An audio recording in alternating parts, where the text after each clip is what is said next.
Hey there, and welcome back to our Read Through the Bible in a Year series. Well, here we are beginning another week number 6, day number 1. Today, finishing up the book of Leviticus chapters 23 through 27. Let's jump right into it. I want to talk about some basic ideas today that we saw in these chapters. Number 1, this idea of the first fruits.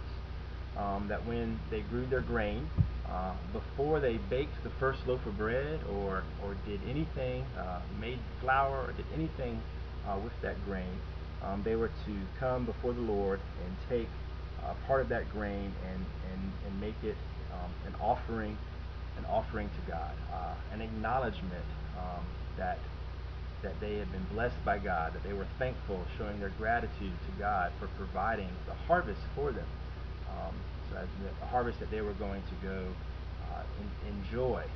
So before they started enjoying that harvest, before they started using that harvest, just remembering to be thankful and to be grateful to God. And that just made me think and reminds us all that we need to continually acknowledge the source of every blessing in our life, every good thing in our life, whether it's being blessed with having shelter and food and clothing and relationships, the basic needs of life, that we need to acknowledge that those are good gifts from God.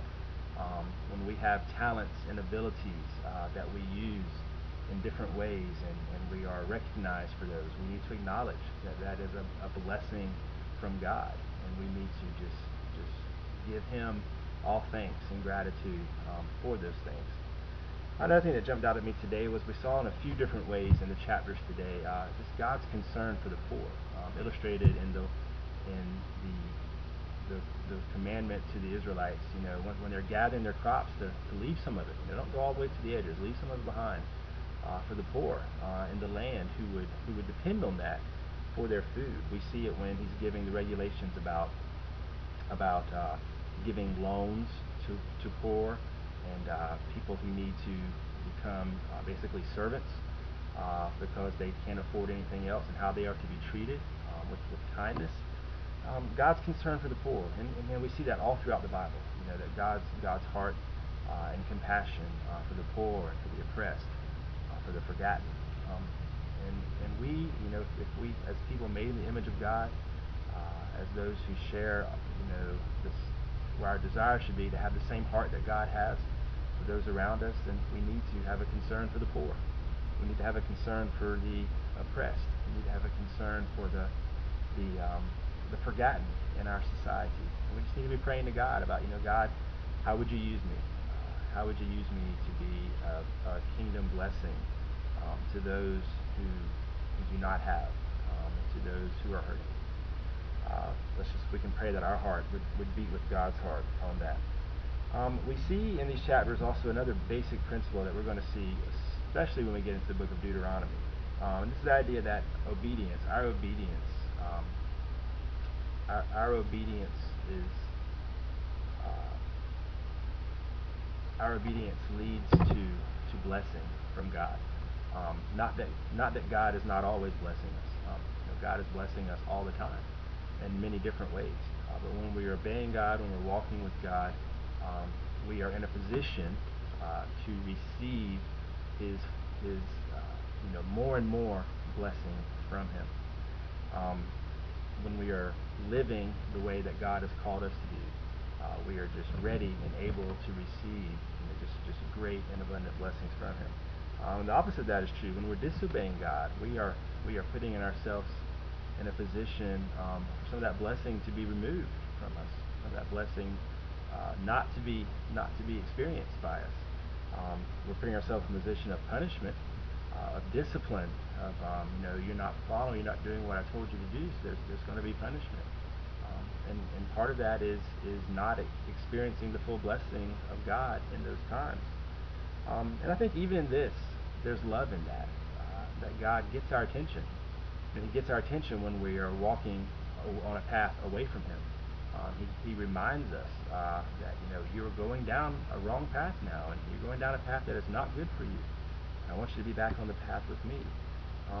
So obedience puts us in a position to receive more and more blessing from God, and and please don't hear me saying that we obey so God will bless us. Like, okay, God, do what you told me to, now give me my reward. We obey God because we love him. But as we obey him, we enjoy more and more of his blessing. And as we disobey him, we see a removal of that blessing, and we see where we're not experiencing all the blessing that God wants to give us in that time. That's a time of discipline. It's a time of getting our attention to get us back on the right path with him. And in all of this, and even as God is telling the Israelites this, he still has a provision of grace, of his goodness and his mercy, where he tells them, he says, I will remember. He's like, I won't forget you, even in those times when you disobey me. I will remember the covenant I made with you and your ancestors. I will not forget you. And God just says the same thing to us. He doesn't turn his back on us when we are disobeying him, when we are living for ourselves instead of living for him. He doesn't say, well, I give up on you, or I'm done with you. He didn't do that. He sent Jesus, knowing how much we would disobey him. He still sent his son. He still said, I will. He said, I will not give up on you. I will not forget you. I will remember you. And he sent his son Jesus, even knowing our great disobedience. What a thing to think about. Knowing when we blow it big time, knowing that God knew that we were going to do that, and he loved us so much, that even as we're doing that, he has sent his son. He has offered us forgiveness. What a loving God. When it's talking about disobedience, God says to the people, he says, I will break your stubborn pride. And this really jumped out at me because, obedience happens when we're humble. We're obedient when we're humble before God, and we say, God, I want to serve you. I want to love you. I want to live for you because you are everything. And disobedience really comes when we're focusing on ourselves. And is that not the core of pride? A focus on self. When we're being disobedient, we're saying, God, I really don't care what you have to say right now. I know better, or I just want to do it my way. It doesn't really matter what you say. So there is stubborn pride at the heart of disobedience, and there's humility at the heart of obedience. May we be humble people. Finally today, the last chapter is, I'm going to be honest, for me it was kind of a confusing chapter, and I did some reading on it. This idea of making vows and then buying them back.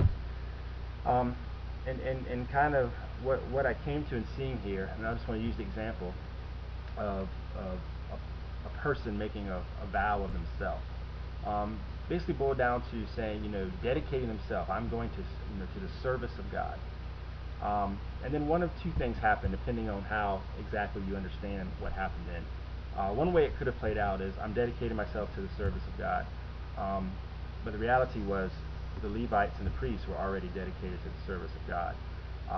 So instead of you going into the service of God, because there were already enough people doing that were called by God to do that, you gave money, a set amount of money, to kind of buy yourself out of that service. But you were still making, it was a great offering because it was a large amount you were actually giving to do that.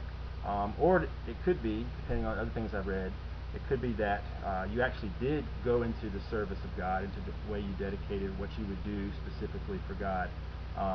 But then if you said, no, I don't want to do it, I want out, then you would have to pay that money, the redeeming money, to kind of buy yourself out of the vow.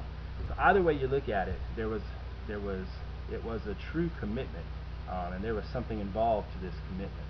And so the principle here is that when we say we are going to serve God, we need to be serious about that, and that's not something we need to take lightly. So today for us, when we say, God, I'm going to serve you, I'm going to love you, I'm going to live for you, my life is going to be for you, we need to be serious about that. Not that we won't blow it sometimes, but we need to take that seriously, that we want to live for God and serve God and love him, and we want to be about, loving God with our all, and just saying, God, here's my life,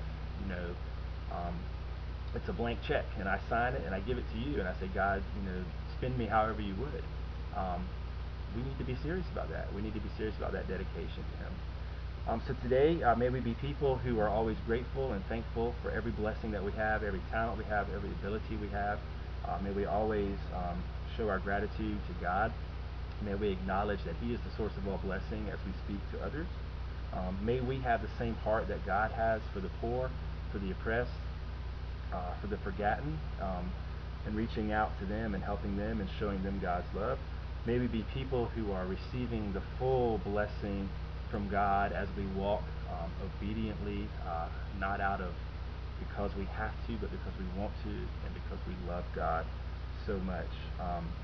May we be people who are serious when we say we want to serve God, we want to live for God, we want to be all for God. Y'all have a great day. I'll see you next time in the book of, what are we going to next? We're going to the book of Numbers next. See you in the book of Numbers.